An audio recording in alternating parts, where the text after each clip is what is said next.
Graça e paz de Cristo Jesus, amados leitores da Palavra de Deus. Chegando aqui a nossa 37ª leitura desta nossa jornada bíblica IBPP 2024. 250 dias lendo a Bíblia, numa leitura panorâmica das Sagradas Escrituras.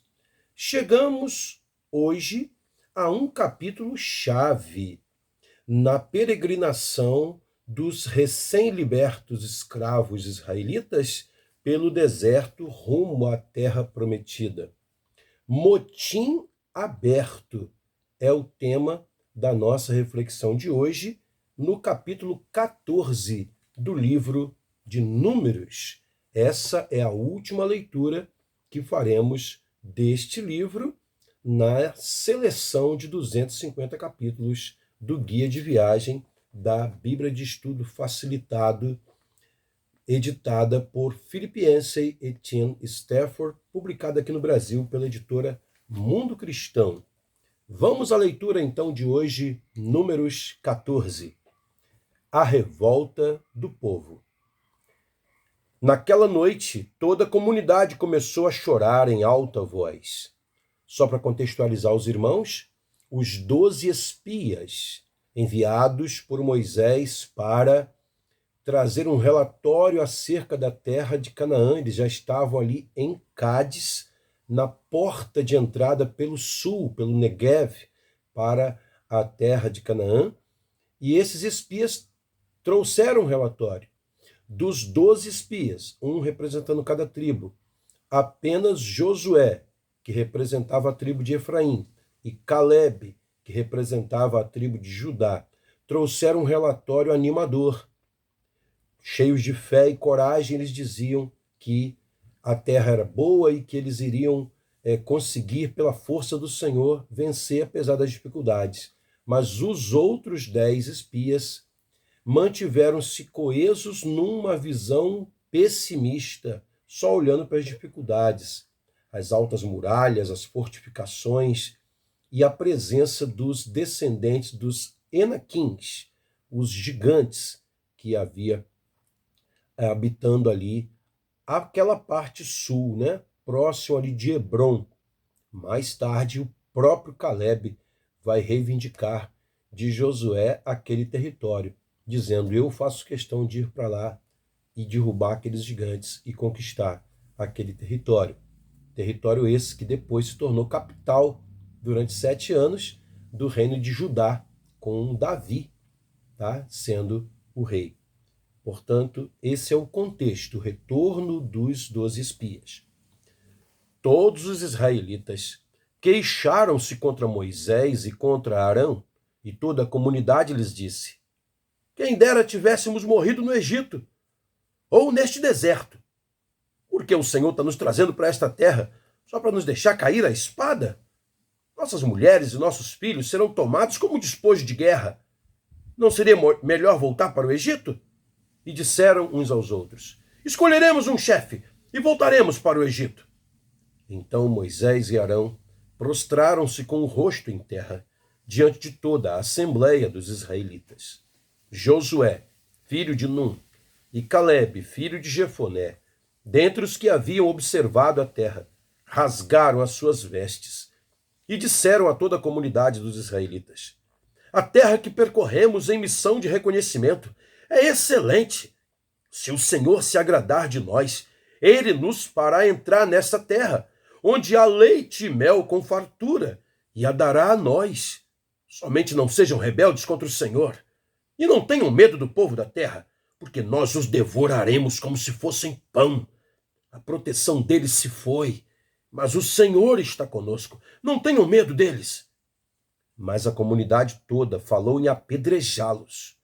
Então, a glória do Senhor apareceu a todos os israelitas na tenda do encontro. E o Senhor disse a Moisés: até quando este povo me tratará com pouco caso? Até quando se recusará a crer em mim, apesar de todos os sinais que realizei entre eles? Eu os ferirei com praga e os destruirei. Mas farei de você, Moisés, uma nação maior e mais forte do que eles. Moisés disse ao Senhor: então os egípcios ouvirão que pelo teu poder fizeste este povo sair dentre eles e falarão disso aos habitantes desta terra. Eles ouviram que tu, ó Senhor, estás com este povo e que te veem face a face, Senhor, e que a tua nuvem paira sobre eles, e que vais adiante deles numa coluna de nuvem de dia e numa coluna de fogo de noite. Se exterminares este povo, as nações que ouvirem falar do que fizeste dirão: o Senhor não conseguiu levar esse povo à terra que lhes prometeu em juramento, por isso os matou no deserto. Mas agora, que a força do Senhor se manifeste segundo prometeste. O Senhor é muito paciente e grande em fidelidade, e perdoa a iniquidade e a rebelião, se bem que não deixa o pecado sem punição, e castiga os filhos pela iniquidade dos pais até a terceira e quarta geração. Segundo a tua grande fidelidade, perdoa a iniquidade deste povo, Senhor, como a este povo tens perdoado desde que saíram do Egito até agora. O Senhor respondeu: eu o perdoei, conforme você pediu, Moisés. No entanto, juro pela glória do Senhor, que enche toda a terra, que nenhum dos que viram a minha glória e os sinais milagrosos que realizei no Egito e no deserto, e me puseram à prova e me desobedeceram essas 10 vezes, nenhum deles chegará a ver a terra que prometi com juramento aos seus antepassados. Ninguém que me tratou com desprezo haverá. Mas, como o meu servo Caleb tem outro espírito e me segue com integridade, eu o farei entrar na terra que foi observar, e seus descendentes a herdarão. Visto que os amalequitas e os cananeus habitam nos vales, amanhã deem meia volta e partam em direção ao deserto pelo caminho que vai para o Mar Vermelho de volta. O castigo do povo. Disse mais o Senhor a Moisés e a Arão: até quando esta comunidade ímpia se queixará contra mim? Tenho ouvido as queixas desses israelitas murmuradores. Diga a eles: juro pelo meu nome, declara o Senhor, que farei a vocês tudo o que pediram. Cairão neste deserto os cadáveres de todos vocês, de 20 anos para cima, que foram contados no recenseamento e que se queixaram contra mim. Nenhum de vocês entrará na terra que com mão levantada jurei dar-lhes para a sua habitação, exceto Caleb, filho de Jefoné, e Josué, filho de Nun. Mas quanto aos seus filhos, sobre os quais vocês disseram que seriam tomados como despojo de guerra, eu os farei entrar para desfrutarem a terra que vocês rejeitaram. Os cadáveres de vocês, porém, cairão neste deserto. Seus filhos serão pastores aqui durante 40 anos, sofrendo como nômades pela infidelidade de vocês, até que o último cadáver de vocês seja destruído neste deserto. Durante 40 anos, vocês sofrerão a consequência dos seus pecados e experimentarão a minha rejeição.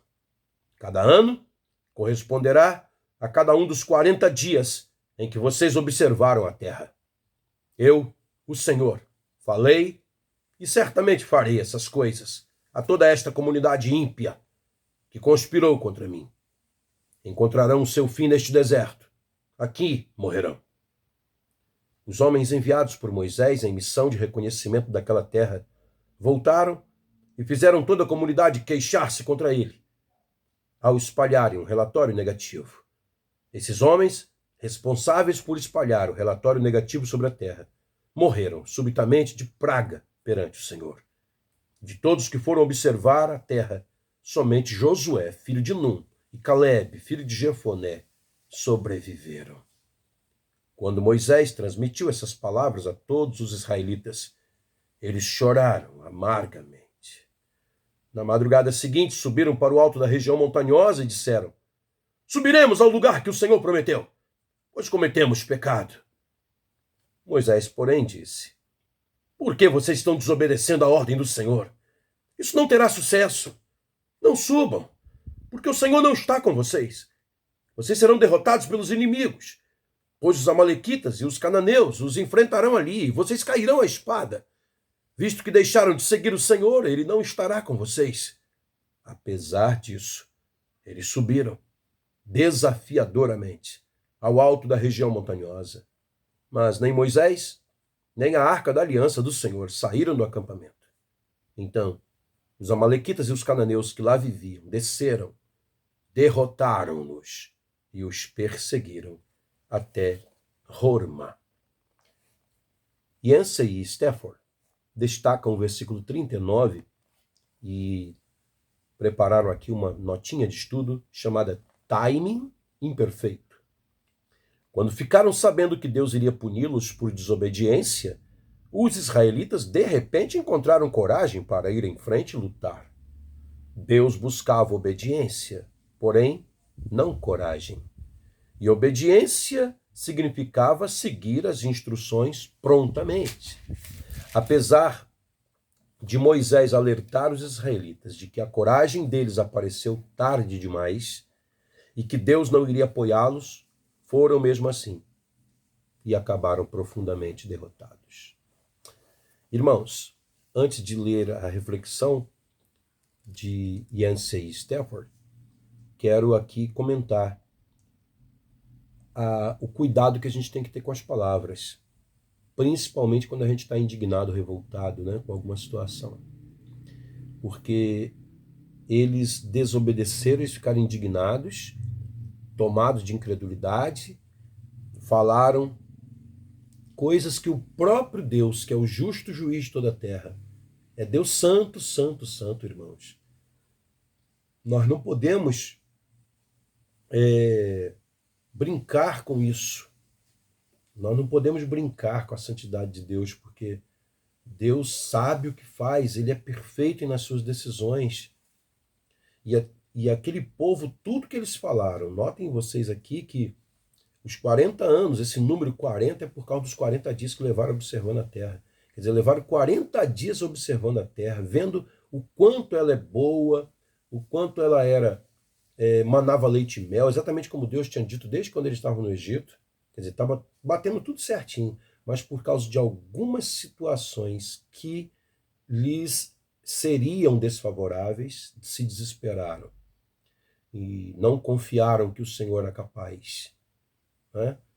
Comprovaram que Deus estava falando a verdade sobre a terra, porque era uma terra maravilhosa, mas se desesperaram diante das situações adversas. Ou seja, o Deus que falou a verdade para eles acerca do que a terra tinha de boa, não seria poderoso também para garantir que a terra seria conquistada? Aqueles gigantes, aquelas muralhas altas, aquelas cidades fortificadas, não seriam porventura obstáculo, né, para o poder de Deus? Incredulidade, meus irmãos. E Deus tomou as palavras deles na formulação do castigo. Porque Deus disse: vocês não falaram que os filhos de vocês iriam morrer nas mãos dos cananeus? Pois bem, são esses filhos aí de vocês que vão herdar a terra dos cananeus e derrotá-los com o meu poder. Enquanto a vocês vão morrer aí no deserto. E foram 40 anos, né? Que vão começar agora, esses 40 anos aqui, que o povo levou peregrinando, tá? Já estavam em Canaã praticamente, né? Mas agora levavam 40 anos dando voltas ali, né? Até receber a ordem de Deus de entrar em Canaã. 40 anos, né, que eles levaram, mas também 40 anos Deus continuou mandando maná, continuou orientando com a nuvem, coluna de nuvem, continuou iluminando com a coluna de fogo, continuou manifestando sua Shekinah, continuou usando Moisés e Arão com sabedoria para julgá-los, continuou usando Josué para liderá-los nas batalhas. Deus é fiel, meus irmãos. Mesmo quando nos pune, nos disciplina, esses Interessante que os 10, né, espias morreram imediatamente ali, pela sua incredulidade. Os outros, né, que são 603 mil guerreiros, esses 603 mil guerreiros, tá, todos eles morreram. Quando se fala aqui dessa geração, está se referindo aqui ao exército, né? Não é ao povo só como um todo. Lógico que, tendo que esperar 40 anos para entrar, quem já era mais de idade não perdeu a oportunidade de ver Canaã, né? Aqueles que eram adultos, mas não tão velhos e que não faziam parte do exército, alguns desses entraram em Canaã, tá? Mas dos guerreiros, dos 603.550 guerreiros, né, que a gente leu anteontem aqui no recenseamento, só Josué e Calebe entraram em Canaã. Nem Moisés e Arão, irmãos, entraram. A história não vai ser contada aqui na nossa jornada, mas está aí no capítulo 20, você pode depois conferir, né, e ler na tua Bíblia. Vamos à reflexão de Yancey e Stafford. Motim aberto, um momento decisivo na jornada. Eles destacam o versículo 11. E o Senhor disse a Moisés: até quando este povo me tratará com pouco caso? A maioria das histórias da antiguidade registra as façanhas heróicas de guerreiros poderosos e líderes imaculados. A Bíblia apresenta um quadro nitidamente diferente, como se vê no brutal realismo de Números e seus relatos de murmuração e rebelião. Este capítulo em Números relata um episódio trágico, divisor de águas, o acontecimento mais decisivo desde o êxodo do Egito. Os israelitas estão prestes a atravessar a fronteira da Terra Prometida. Basta confiarem em Deus e deixarão o deserto torturante para entrar numa terra farta de comida e água. Os batedores militares estão em meio ao processo de transmitir seu relatório final sobre o que viram.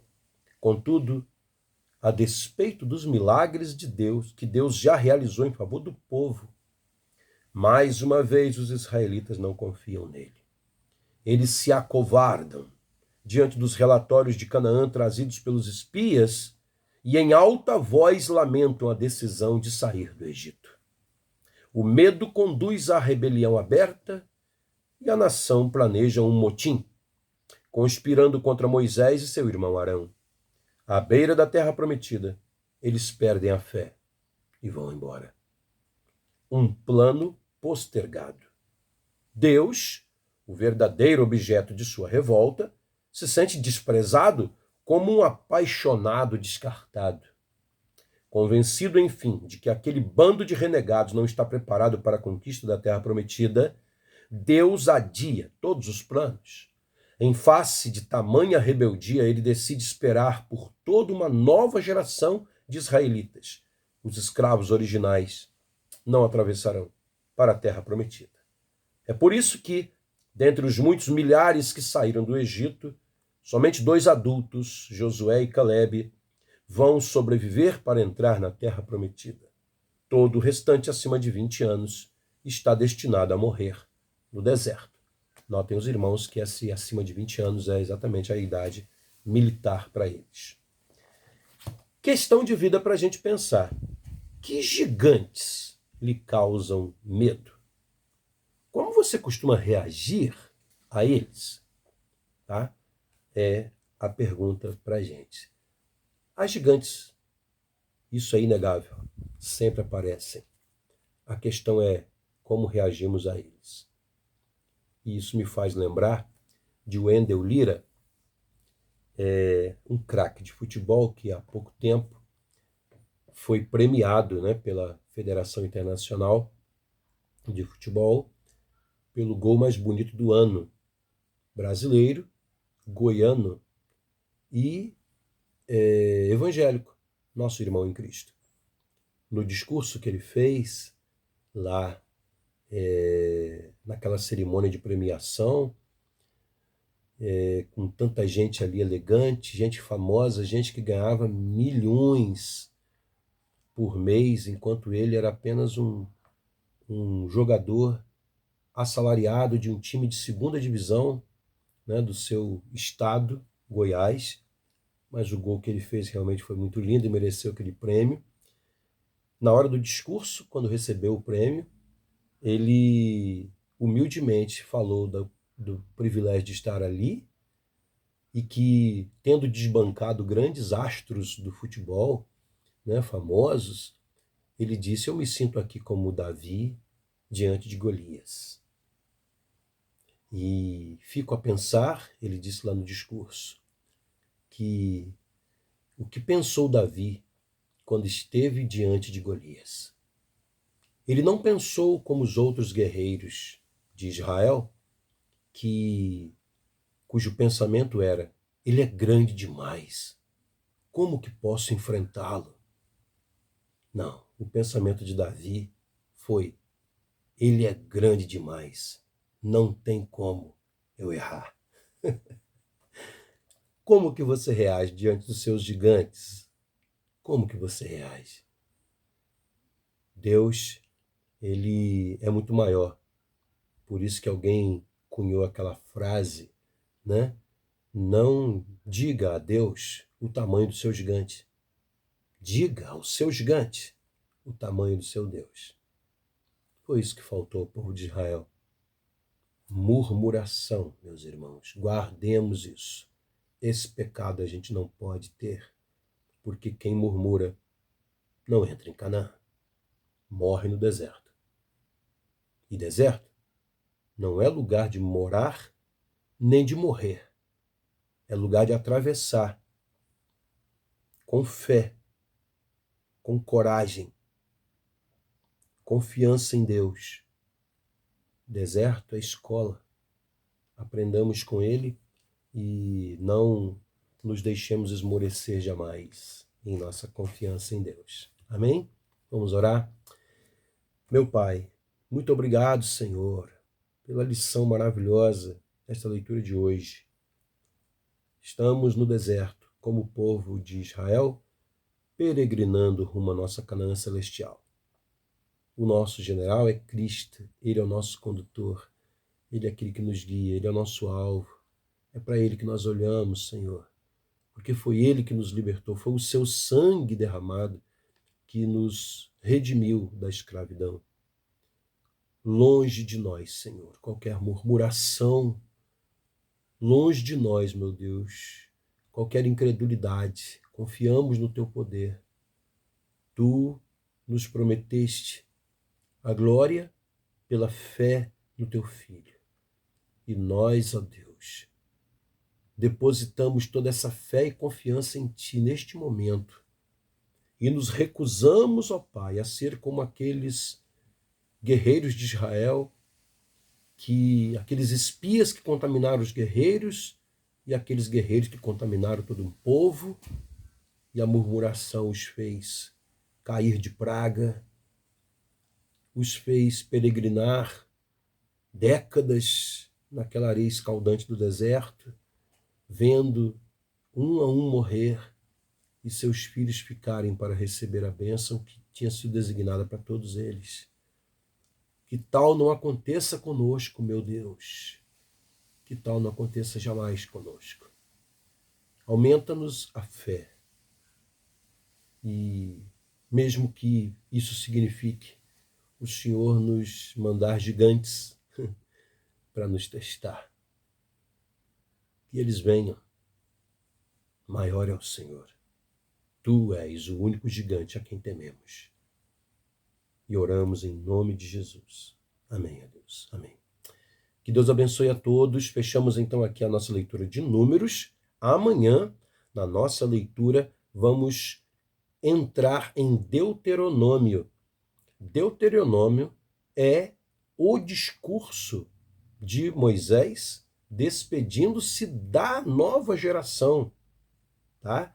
Deuteronômio é o livro que foi escrito 40 anos depois do episódio que acabamos de ler, tá? É o sermão de despedida de Moisés, quando ele reitera à nova geração as promessas, a fidelidade de Deus. Que a gente possa, né, estar junto amanhã para essa leitura. Deus abençoe você e a sua família. Firmes aí na jornada. Amém.